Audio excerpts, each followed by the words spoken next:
চেষ্টা করলেন, খাবার বন্ধ করে দিলেন। কয় মাস? জান্নাতি খাবার খেলেন। খুবাইব যখন জান্নাতি খাবার খেয়ে জীবনযাপন গঠন করা শুরু করলেন, তখন তারা সিদ্ধান্ত নিল তাকে শুলিতে ঝোলাবে, অথবা ফাঁসির কাস্টে ঝোলাবে, শুলিতে ঝোলাবে।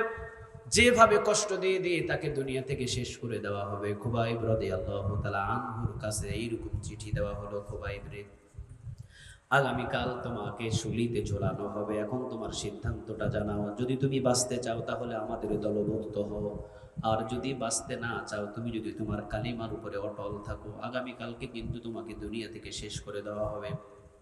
খুবাইব রাদিয়াল্লাহু তাআলা আনহু পত্রখানা নিয়ে চুমা দিয়ে আল্লাহ রাব্বুল আলামিনকে সিজদা দিয়ে বললেন, আল্লাহ, এই জন্যই তো জন্ম নিয়েছিলাম। সুবহানাল্লাহ বললেন না? এই জন্যেই তো জন্ম নিয়েছিলাম, কারণ তোমার জন্য যদি জীবনটা উৎসর্গ করে দিই, তাহলে আমার মতো ধন্য ব্যক্তি আর পৃথিবীতে একটাও না। আল্লাহু আকবার। খুবাইব রাদিয়াল্লাহু তাআলা আনহু তিনি প্রস্তুতি নিয়েছেন। জেলার সাহেব তাকে এসে বললেন, খুবাইব, ইচ্ছা আছে নাকি কোনো তোমার? খুবাইব রাদিয়াল্লাহু তাআলা আনহু বললেন, কি ইচ্ছা? জেলার সাহেব বললেন, খুবাইব, তোমার যদি কোনো ইচ্ছা থাকে তাহলে অবশ্যই তোমার ইচ্ছা পূরণ করে দেওয়া হবে। কি ইচ্ছা আছে তুমি বলো? কোনো কিছু খাইতে চাও অথবা কোনো কিছু দেখতে চাও? খুবাইব রাদিয়াল্লাহু তাআলা আনহু বললেন, ওযুর পানি দাও, 2 রাকাত নামাজ পড়ার সুযোগ করে। ওযুর পানি দাও, পবিত্র হয়ে 2 রাকাত নামাজ পড়ার সুযোগ করে দাও। খুবাইব রাদিয়াল্লাহু তাআলা আনহুর এই ইচ্ছাটা তারা পূরণ করলেন, ওযুর পানি দিলেন। খুবাইব রাদিয়াল্লাহু তাআলা আনহু পবিত্র হলেন, 2 রাকাত নামাজের জন্য দাঁড়ালেন। কথা বুঝতেছেন? 2 রাকাত নামাজের জন্য দাঁড়ালেন। খুবাইব রাদিয়াল্লাহু তাআলা আনহু তিনি নামাজের ভিতরে প্রথম রাকাত খুব আস্তে আস্তে পড়লেন, দ্বিতীয় রাকাত খুব জোরে জোরে পড়লেন, কারণ কাফেররা যেন না মনে করতে পারে যে খুবাইব মৃত্যুর ভয়ে নামাজ লম্বা করে দিয়েছে। এজন্য প্রথম রাকাত আস্তে পড়লেন, দ্বিতীয় রাকাত তাড়াতাড়ি শেষ করে দিলেন। 2 হাত তুললেন একজন মালিকের কাছে, কে তিনি বলেন? তুলে কি বললেন? প্রথমে বললেন, ইয়া আল্লাহ, তোমার জন্য জীবনটা কোরবান দিচ্ছি, এর চাইতে আনন্দ আমার আর কিছু নাই। সুবহানাল্লাহ বলেন। পৃথিবীতে এর চাইতে আনন্দের দিন আমার আর কিছু নাই। ও রব্বে করিম, পৃথিবীতে আমার আর আনন্দের দিন এর চাইতে বড় দিন আর কিছু নাই আল্লাহ। তবে আমি 3 মাস যাবত আমার নবীর চেহারা থেকে আমি মাহরুম হয়ে আছি। 3 মাস আমি আমার নবীর চেহারাটা দেখি নাই। রব্বে করিম, যদি সম্ভব হয় আর আমি যদি তোমার গোলাম হয়ে থাকি, তো আমার আজকের এই বিদায় সালামটুকু নবীর কাছে তুমি পৌঁছায়া দিও। শত শত কিলোমিটার দূরে বিশ্বনবী মুহাম্মদ সাল্লাল্লাহু মসজিদে নববীতে আমার রাসূল। খুবাইব রাদিয়াল্লাহু তাআলা আনহুকে নিয়ে যাওয়া হলো, শুলিতে ঝুলানো হলো। বিশ্বনবী ছিলেন মদিনায় মসজিদে নববীতে। হঠাৎ করে নবী বসা থেকে দাঁড়ালেন, হাত লম্বা করে দিয়ে বললেন, সালামুন আলাইকা ইয়া খুবাইব, সালামুন আলাইকা ইয়া খুবাইব, সালামুন আলাইকা ইয়া খুবাইব। সাহাবীরা বললেন, নবী, 3 মাস পর্যন্ত আমরা আমাদের খুবাইবকে হারিয়ে ফেলেছি।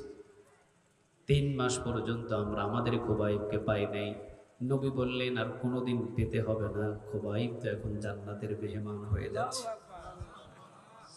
খুবাইবকে আর কোনোদিন তোমরা পাবে না, কারণ আমাদের ধরা ছোঁয়ার বাহিরে খুবাইবকে জান্নাতের মেহমান হিসেবে কবুল করে নিয়েছেন তিনি কে? সাহাবীরা প্রশ্ন করলেন, নবী, আমাদের খুবাইবের কি হয়েছে? নবী বললেন, খুবাইব এক আল্লাহর দিকে মাথাটাকে উঁচু রেখে জীবনটা কোরবান দিয়েছে একজন মালিকের জন্য। তিনি কে? আপনারা কি ওই মালিকের জন্য জীবন কোরবান দিতে রাজি আছেন? আর একটু জোরে বলেন, রাজি আছেন? আল্লাহ যেন আমাদের প্রত্যেকের জীবনটাকে তার জন্য কোরবান হিসাবে কবুল করে নেয়, বলেন আমিন।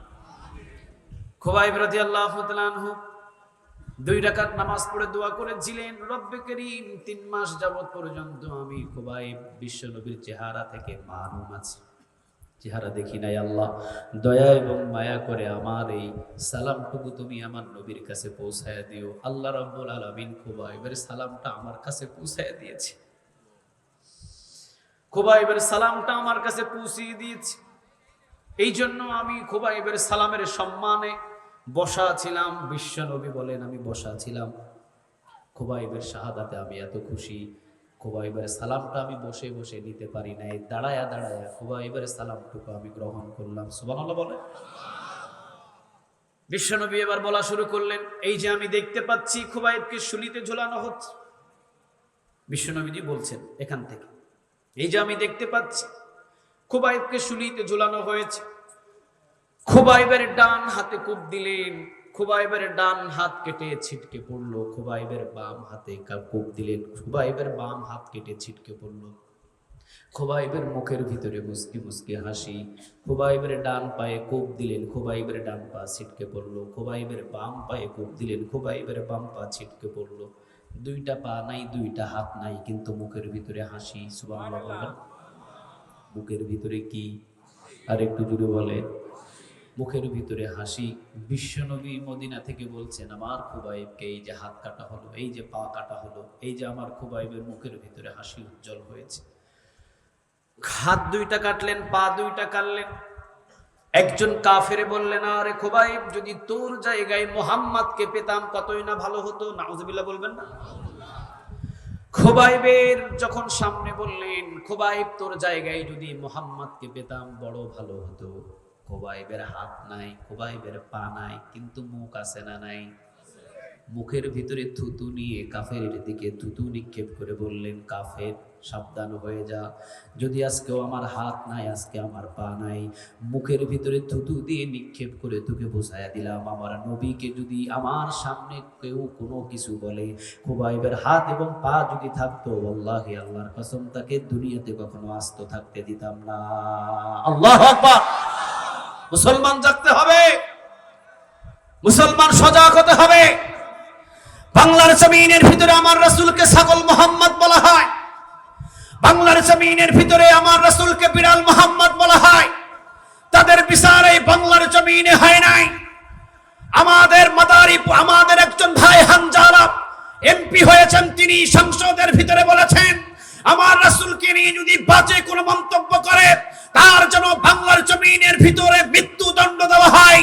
তিনি বলেছেন সংসদ ভবনে, আমরা রাজপথ থেকে বলে দিতে চাই, বাংলার জমিনের ভিতরে যদি আমার রাসূলকে নিয়ে বাজে কোনো মন্তব্য করে তাকে লাঠি পিটা করে বাংলার জমিনে জিন্দা দাফন করা হবে। ঠিক না বেঠি?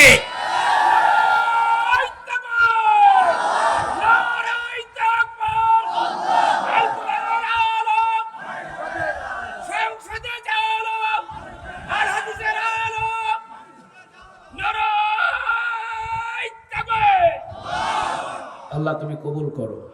আর একটু জোরে বলেন আমিন। এমপি হানজালার কথা শোনেন নাই? কথা বলেন না, আপনারা শোনেন নাই? ওরা কথা বলবে সংসদে, আমরা কথা বলবো রাজপথে। ওরা কথা বলবে সংসদে, আমরা কথা বলবো রাজপথে। সংসদ থেকে রাজপথ থেকে যখন আন্দোলন শুরু হবে, তসলিমা নাসরিনের মতো নাস্তিক বাংলার জমিনে কোনো ঠাঁই পাবে না।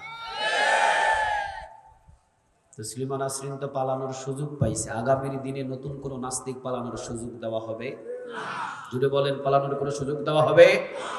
খুলনার ভূমি, খুলনার জমি, আমি প্রায় চালাই গেলে একটা কথা বলে দিয়ে আসি।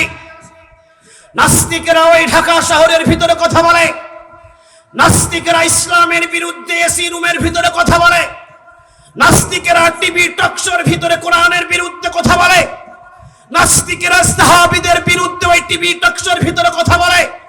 আমি বলি, আরে বেটা, ঢাকা শহরের ভিতরে কথাগুলো নয়, টিভি টকশোর ভিতরে কথাগুলো নয়, বুকের যদি পাটা থাকে খুলনার জমিনে এসে কথা বল, পিঠের চামড়া নিয়ে ঢাকা যেতে পারবি না। যদি সাহস থাকে খুলনার ভূমিতে এসে কথা বলো, তাওহীদি জনতার সামনে এসে কথা বলো, পিঠের চামড়া নিয়ে ঢাকা শহর যাইতে পারবে না। ঠিক না বেঠিক? কারণ আমরা জীবনের চাইতে আমাদের রাসূলকে কম ভালোবাসি না বেশি ভালোবাসি? আমাদের জীবনের চাইতে আমাদের আল্লাহকে বেশি ভালোবাসি না কম ভালোবাসি? খুবাইব রাদিয়াল্লাহু তাআলা আনহু কি দিয়ে প্রতিবাদ করলেন? কথা বলেন, কি দিয়ে? তাহলে বোঝা যায় আমার রাসূলের বিরুদ্ধে যদি কেউ কোনো কথা বলে, আমার রাসূলকে নিয়ে যদি কেউ কটূক্তি করে, তার পাশে বসে চা খাওয়া তো দূরের কথা, তাকে যতক্ষণ পর্যন্ত দাফন না করতে পারবো ততক্ষণ পর্যন্ত আমরা নিজেরা নিজেদেরকে মুমিন বলে পরিচয় দিতে ঘৃণা করব। ঠিক না বেঠিক? তোমার বাবাকে যদি কেশবপুরে বাজারের ভিতরে পিটায়, আর তুমি যদি কেশবপুর বাজারে দাঁড়ায় দাঁড়ায় বাবাকে পিটাই দিছে, তুমি দাঁড়ায় দাঁড়ায় দেখতেছো, ওরে কি ছেলে বলা যাবে? কথা বলেন, ওটা কি ছেলে বলা যাবে? ওটা ছেলে নামের কলঙ্ক। কথা বলেন না কেন? ওটা ছেলে নামের কি কলঙ্ক। বাবাকে কেশবপুরে পিটায়, পারবে কি পারবে না দূরের কথা, হাতে যা আছে সেটা নিয়ে ঝাঁপিয়ে পড়লে এটাই হলো যোগ্য ছেলে। ঠিক না বেঠিক? আমার রাসূলকে তুমি গালি দিবা, আমার রাসূলকে তুমি উল্টাপাল্টা কথা বলবা, আমার রাসূলকে নিয়ে তুমি কটূক্তি করবা, আর তোমার সাথে বসে বসে কফি খাবো, চা খাবো, তোমারে ভাই বলে সম্বোধন করব, এমন ইসলাম আমরা কখনো মানি না। কথা বলেন না কেন?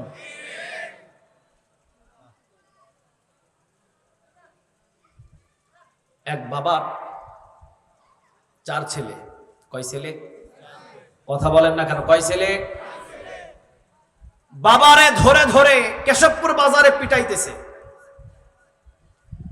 এইটা দেখে এক ছেলে বুজুর্গ, তো ও দৌড় দিয়ে মসজিদে ঢুকে জিকির করা শুরু করছে। পিটাইতেছে কোথায়? আর জিকির শুরু করছে কোথায়? এখন কি জিকিরের টাইম? কথা বলেন, এখন কি জিকিরের টাইম? দ্বিতীয় ছেলে যেটা আছে, দ্বিতীয় ছেলে তাড়াতাড়ি করে টাকা পয়সা বাহির করে দান খয়রাত করা শুরু করছে। এখন কি দান খয়রাত করার সময়? তৃতীয় ছেলে কেশবপুর বাজারে বাবাকে পিটাইতেছে, বাবার পিটুনি দেখে তৃতীয় ছেলে গড়াগড়ি দিয়ে কান্না করা শুরু করছে।